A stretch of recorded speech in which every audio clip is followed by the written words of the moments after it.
तुला आज मातीला तू जाग उधाणू दे आज उरी.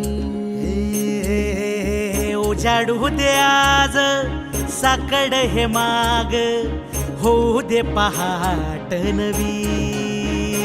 आता होऊन जाऊ दे साऱ्या जगाला पाहू दे पडू दे पाऊल पुढं.